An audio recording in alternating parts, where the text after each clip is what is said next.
आज हम दिखाने जा रहे हैं संविधान का प्रावधान कानून और उस कानून और प्रावधान का जमीनी सच्चाई और जातिगत आरक्षण के नेताओं का दलाली।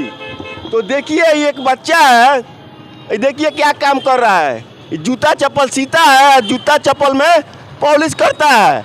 अब इसी से पूछते हैं कि इसका क्या स्थिति है और इसके पूर्वज क्या करते थे। बाबू क्या तुम्हारा नाम है? संजय राम। अच्छा, तो ये काम कितना से करता रहो? 5 साल हो गया।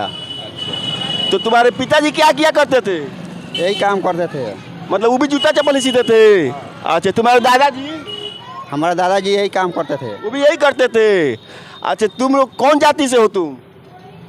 हम हरिजन हैं।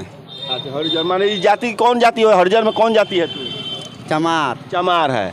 तुमको मालूम है कि तुम लोग के जाति को सरकार आरक्षण देता है, जिस आरक्षण से तुम लोग को नौकरी मिल सकता है, तुमको पेट्रोल पंप मिल सकता है, मतलब बहुत सारा चीज़ मिलता है। आरक्षण जानता है?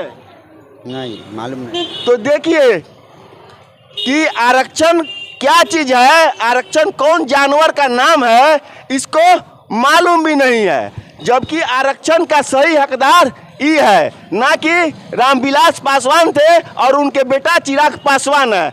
आरक्षण का हकदार असली इसके पिताजी थे और ना कि मायावती जी थी, ना कि जीतन राम मांझी हैं, ना कि जीतन राम मांझी के बेटा है। तो देख लीजिए जमीनी सच्चाई क्या है। जमीनी सच्चाई ये है कि इन लोग की हक को बड़े बड़े नेता अब मंत्री ऊपर हाईजैक किए रहते हैं। तुमको मालूम है कि तुम लोग जाति से आरक्षण में एमपी विधायक का सीट भी रहता है रिजर्व, जिससे वो लोग एमपी विधायक बनते हैं। मालूम है? नहीं है। नहीं है। अच्छा, तो ये बताओ कि तुम जो है, तुमको मालूम है कि तुम लोग जाति का नेता जो है यहाँ पूर्णवासी राम है बेतिया बगहा में, वो एमपी रहे तुम लोग जाति के नाम पर आरक्षण से। मालूम है? वो भी मालूम नहीं है। उनके भाई एमएलसी रहे। मालूम है? वो भी मालूम नहीं है। मायावती यूपी के मुख्यमंत्री थी। मालूम है? मालूम है। आरक्षण से थी। मालूम है ना?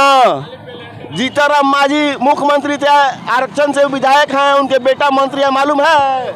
नहीं है। तो देख लीजिए कि इस सब के नाम पर जमीनी सच्चाई यह है कि आरक्षण का असली हकदार ये लोग है, लेकिन ये लोग को न आरक्षण मिलकर ये लोग के नाम की मलाई जीतन राम मांझी, मायावती, रामविलास पासवान, चिराग पासवान, रामचंद्र पासवान, ऐसे लोग लेते हैं। जबकि आरक्षण का सही हकदार ये है। तो जातिगत आरक्षण का समस्या के कारण ये स्थिति इसका है। इसके पूर्वज भी यही काम किया करते थे और ये अभी यही काम कर रहा है। जब तक इसको आरक्षण की आवश्यकता नहीं है, इसको संरक्षण की आवश्यकता है। इसको बचपन से अगर पढ़ाया लिखाया गया रहता, इसको अच्छा कपड़ा दिया गया रहता, अच्छा खाना मिला रहता, तो ये भी पढ़ के कलेक्टर बन सकता था और देश का नाम रोशन कर सकता था। लेकिन इसको ना खाने का था और ना पढ़ने का व्यवस्था था, जिस कारण ही नहीं पढ़ पाया। सच बोल रहे हैं ना? हाँ, सच है। तो इसको आरक्षण की आवश्यकता नहीं है, इसको संरक्षण की आवश्यकता है। तो आप लोग देखिए कि आरक्षण का कैसे दुरुपयोग होता है। इसके पिताजी यही काम किए, इसके दादाजी यही काम किए, यही काम कर रहा है। अगर सरकार का यही रवैया आरक्षण के प्रति रहा तो जमीनी सच्चाई यह है कि असली हकदार को आरक्षण नहीं मिलेगा। और मेरा अनुमान है कि इसका बेटा भी यही काम नहीं करे।